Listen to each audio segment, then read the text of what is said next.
ঢাকাকে আমরা মসজিদের শহর হিসেবে জানি, কিন্তু এই শহরের বুকেই শত শত বছর ধরে টিকে আছে এক প্রাচীন হিন্দু ঐতিহ্য। তার নাম শাঁখারী বাজার।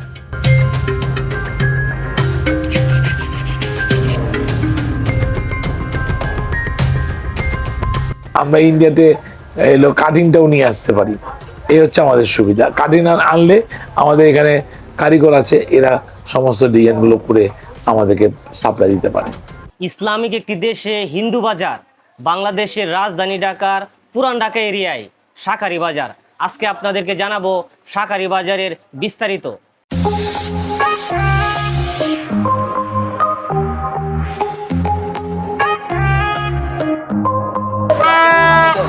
দারুন দারুন।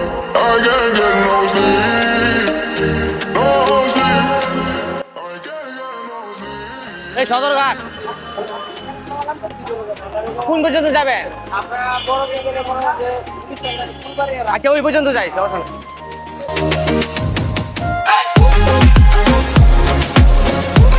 ভিক্টর ক্লাসিকে উঠলাম, এটা সদরঘাট যাওয়ার কথা, কিন্তু আজকে প্যাসেঞ্জার কম, যার কারণে সদরঘাট যাবে না, তার কাছাকাছি একটা জায়গায় যাবে।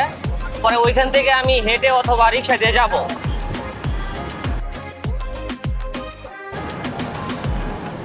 এটা আপনার মূলত আব্দুল্লাহপুর বাইপেল থেকে এটা আসে, আইসা সদরঘাট পর্যন্ত আসে, সদরঘাট থেকে আবার এই বাইপেল পর্যন্ত যায়। মোট 40 টাকা ভাড়া।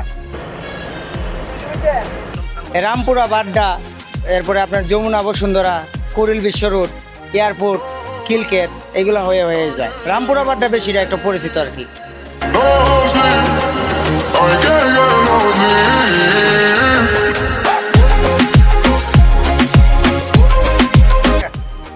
ঠিক আছে ভাই, ভালো থাকবেন ভাই। হ্যাঁ, ওকে। তো ভাই এটা কোন জায়গায় ভাই? এটা কোন জায়গায় নামছে?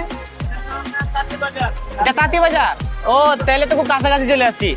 তো আমি তাঁতি বাজার চলে আসছি। তাঁতি বাজার আর শাঁখারী বাজার কিন্তু একদম কাছাকাছি। তবে একটা বিষয় কি জানেন, একা একা ঘোরার অন্যরকম মজা, কোনো নির্দেশনা নাই। এইদিকে যায়, ওইদিকে যায়, একলা একলা যেদিকে মন চায় এইদিকে যায়। এই মুহূর্তে আছি তাঁতি বাজার। তো তাঁতি বাজার আজকে বন্ধ, সবগুলো দোকানে বন্ধ। অন্য একদিন আমি তাঁতি বাজার নিয়ে ভিডিও করব। তো তাঁতি বাজার যেখানে শেষ হয়েছে ওইখান থেকে হচ্ছে শাঁখারী বাজার শুরু হয়। কিছু বলবেন? তাঁতি বাজার আর শাঁখারী বাজার একদম কাছাকাছি, আর হচ্ছে দুইটাই এক গলির বাজার, প্রায় একদম সরু গলি। দেখেন,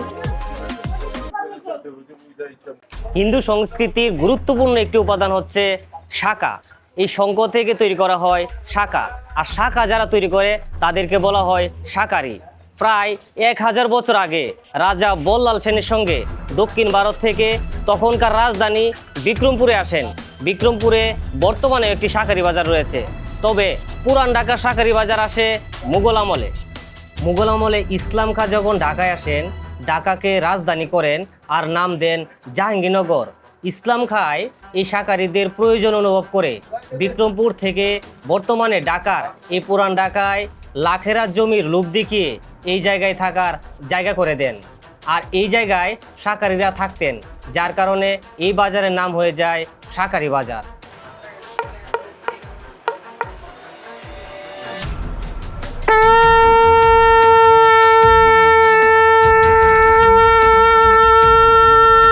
শাঁখা এখান থেকে আমাদের আগে শ্রীলঙ্কা থেকে আসতো, মানে পুরা বস্তা আসতো, কিন্তু এখানে ম্যানুফ্যাকচার হতো। কিন্তু এখানে আস্তে আস্তে লিফ্ট হয়ে গেছে। লিফ্ট হওয়ার পর ভারতবর্ষ থেকেই এটা ম্যানুফ্যাকচার হয়ে আসে। শাঁখা তৈরি হয় মানে ডিজাইনটা তৈরি হয়। অনেক ক্ষেত্রে দেখা যায় যে এই শাঁখাটা মানে সোনা বাঁধানো শাঁখাটা, অনেক ক্ষেত্রে দেখা যায় যে ভালো একটা ডিজাইন, ও কাঁচা শাঁখাটাকে কাইটা এখানে আসা তৈরি, মানে এখানে এই করে ম্যানুফ্যাকচার করে। শাঁখা এখানে বিভিন্ন আইটেমে আছে। স্পেশাল শাঁখা নিতে গেলে আপনি ভালো মনে করেন 2,000 থেকে 2,500 3,000 টাকা পড়ে। আর বাদ্যশঙ্খ পড়ে আপনি কমপক্ষে, যদি ভালো বাদ্যশঙ্খ নিতে যান 5,000 থেকে 6,000 টাকা। আর এমনি জল শঙ্খ আছে, আর জল শঙ্খ আছে আপনি 250-300 টাকা। বিভিন্ন আইটেমের পাওয়া যায়। তারপরে আপনি এখানে গোল্ডে বলতে কি আপনি সিটি গোল্ডের শাখাও পাওয়া যায়। 2,500 3,000 ইয়ার মধ্যে, মানে সীমাবদ্ধের মধ্যে আছে। আর চিকন শাঁখা নিতে গেলে আপনি কমপক্ষে 400 টাকার মধ্যে গিয়ে পড়ে। সনাতন ধর্মে শাঁখা অত্যন্ত মূল্যবান একটি অলংকার। শাঁখা ছাড়া হিন্দু বিয়ের আচার সম্পূর্ণ হয় না। শাঁখা মূলত শঙ্খ দিয়ে তৈরি সাদা বালা, যা বিবাহিত নারীর সতীত্ব ও শুভতার প্রতীক। পুরাণ কথা অনুযায়ী অসুর শঙ্কাসুরের স্ত্রী তুলসী দেবী ছিলেন ভগবান নারায়ণের একনিষ্ঠ ভক্ত। শঙ্কাসুর অত্যাচারী হওয়ায় তাকে বধ করে সমুদ্রে নিক্ষেপ করা হয়। স্বামীর মৃত্যুর পর তুলসী দেবীর স্বামী ও নিজের অমরত্বের জন্য প্রার্থনা করেন। তখন ভগবান তার দেহ থেকে তুলসী গাছ এবং স্বামীর রক্ত ও অস্থি থেকে শঙ্খের সৃষ্টি করেন বলে পুরাণে উল্লেখ আছে। এ কারণে সনাতন ধর্মে তুলসী ও শাঁখার বিশেষ ধর্মীয় গুরুত্ব রয়েছে এবং শঙ্খকে হিন্দু বিবাহিত নারীর সতীত্বের প্রতীক হিসেবে বিবেচনা করা হয়।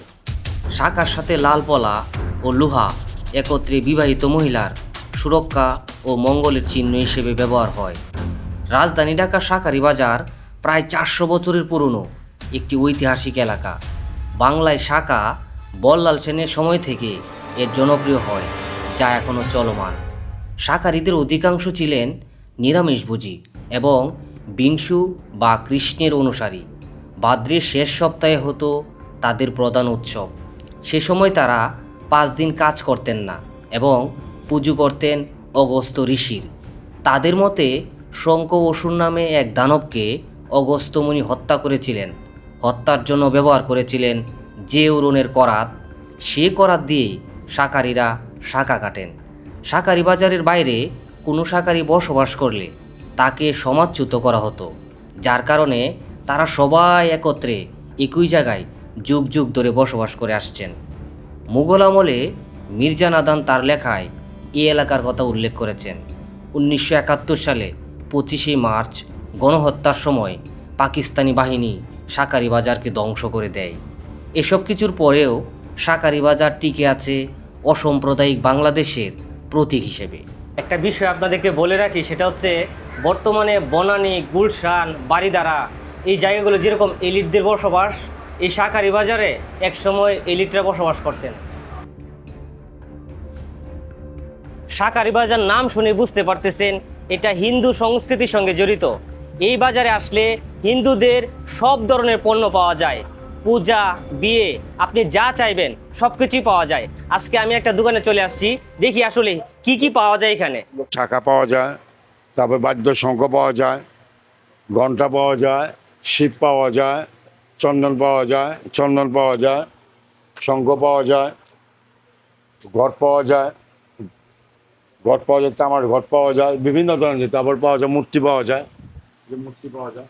সব কিছু পাওয়া যায়।